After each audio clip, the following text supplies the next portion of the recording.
most confounding episodes in all of Torah is the saga with Joseph and his brothers, and it's so hard to comprehend how you have the people who are called the Shivtei Ka, which literally means the tribes of God, the sons of Jacob, all conspire to kill, and they sell Joseph. And it all kind of kickstarts in today's Torah portion.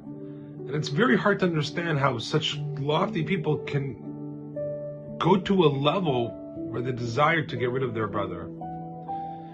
There's two important points that always strike me whenever I read this particular story. Number one is that it's very clear from the text, and this is not a radical interpretation. The text of the Torah seems to say this pretty directly, and many commentaries agree, that the fact of the matter was that Joseph was the favorite child. The Torah itself says, Ki ben zikonim hulo. He was the child that he had in his older age. A miracle child, obviously a very gifted child, and Jacob did foresee that certain kingship and certain qualities could only, and the future of the Jewish people could only flow through Joseph and his line. And since he observed that, there was favoritism shown to Joseph by his father Jacob. And the brothers noticed this.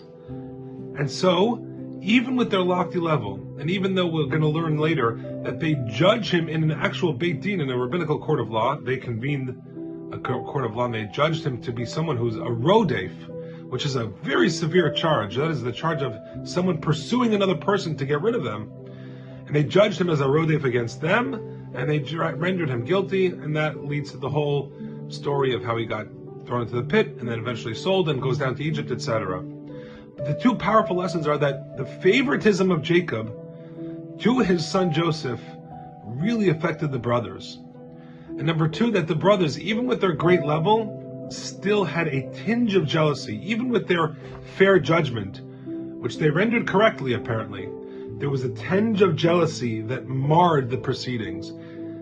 The lessons are very obvious. When you're raising your children, or when you're having a friendship, to show favoritism, or at least to have or inhabit favoritism, probably is natural and normal.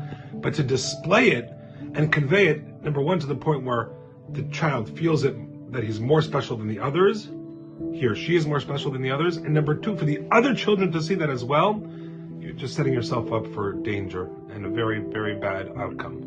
And number two, that it's normal to have negative feelings. The great ones, the tribes of God, rendered Joseph guilty, but it came and it stemmed from this tinge, a small root that took form around the attitude of jealousy.